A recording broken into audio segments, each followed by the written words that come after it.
This week at Interior, Secretary Jewell welcomed ambassadors from 3 Pacific Island nations to Washington this week, where she hosted a panel discussion on the impact of climate change throughout the region. The Secretary says the Pacific Islands are on the front lines when it comes to climate change, as rising sea levels threaten their very existence. Assistant Secretary for Insular Areas Esther Kia-Aina says climate change will require a global response. Failure of nation states internationally to deal seriously with the issue of carbon emissions is detrimental to the quality of life for all people in the world, not just those in the industrialized countries that have larger masses and can probably deal with climate change in a more long-term basis. These island nations are living climate change, they're breathing climate change. Their food security is impacted.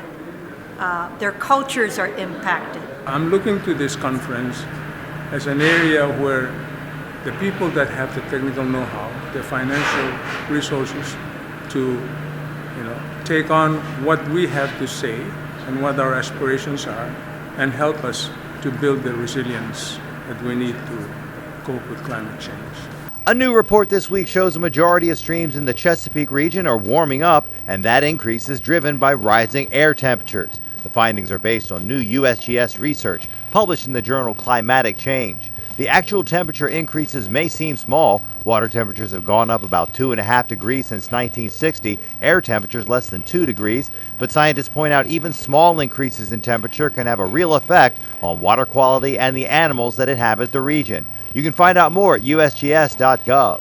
And Secretary Jewell this week announcing new tools to help local communities build resilience to climate change. Hundreds of data sets from numerous federal departments and agencies have been consolidated into 2 thematic data hubs for ecosystem vulnerability and water, and are now available online to the public for free. Pooling all that data into one location will make the information more accessible and is part of the President's Climate Data Initiative to spark private sector innovation. The new data sets are available at climate.data.gov. And Deputy Secretary Mike Connor this week announced a major milestone for the Bureau of Land Management and the Western Solar Plan. BLM released environmental assessments for 3 proposed utility-scale solar energy projects in the Dry Lake Solar Energy Zone in Clark County, Nevada. All told, those projects would generate a combined 480 megawatts of electricity. Using a landscape-level approach, the reviews were completed in less than 6 months, or roughly a quarter of the time under the previous project-by-project system. Read more at blm.gov. That's This Week at Interior.